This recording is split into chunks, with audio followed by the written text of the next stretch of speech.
Hello! ഇന്നൊരു അടിപൊളിയായിട്ടാണ് ഉണ്ടാക്കുന്നത്. എല്ലാവരും ഉണ്ടാക്കി നോക്കണേ.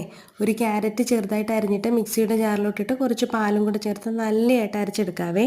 ഇനി വേറൊരു പാത്രത്തിൽ 1 സ്പൂൺ നെയ്യ് ഒഴിച്ച് ഈ അരച്ച് വെച്ചിരിക്കുന്ന മിക്സ് അതിനകത്തോട്ട് ചേർത്ത് നല്ലതായിട്ട് വഴറ്റിയെടുക്കാം. ഇനി ഇതിലോട്ടൊരു 1/2 കപ്പ് പാലും 2 സ്പൂൺ പഞ്ചസാരയും 1 നുള്ളു ഉപ്പും കൂടെ ചേർത്ത് മിക്സ് ചെയ്തെടുക്കാവേ.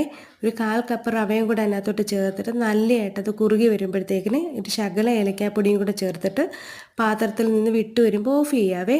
ഇത് തണുത്ത് വരുമ്പോഴത്തേക്കിന് കയ്യിൽ കുറച്ച് എണ്ണ തൂത്തിട്ട് ചെറിയ ചെറിയ ഉരുളകളാക്കി ഉരുട്ടിയെടുക്കാവേ. എന്നിട്ട് ഇതൊരു 5 മിനിറ്റ് ആവിയിൽ വേവിച്ചെടുക്കണേ. ഇതിന് ശേഷം 2 കപ്പ് പാൽ വേറൊരു പാത്രത്തിൽ തിളപ്പിച്ചിട്ട് അതിലോട്ട് 3 സ്പൂൺ പഞ്ചസാരയും കുറച്ച് ഏലക്കാപ്പൊടിയും കൂടെ ചേർത്ത് കൊടുക്കണേ. എന്നിട്ടൊരു 2 സ്പൂൺ അരിപ്പൊടി ശകലം വെള്ളത്തിലോ പാലിലോ കൂടെ ചേർത്ത് കലക്കി എടുത്തിട്ട് ഈ തിളച്ച് വരുന്ന പാലിലോട്ട് ഒഴിച്ചു കൊടുക്കാം. എന്നിട്ട് നമ്മൾ നേരത്തെ വേവിച്ച് വെച്ചിരിക്കുന്ന ഈ ഉരുളകളെടുത്ത് അതിനകത്തോട്ടിട്ട് നല്ലതായിട്ട് മിക്സ് ചെയ്ത് വേവിച്ചെടുക്കാം.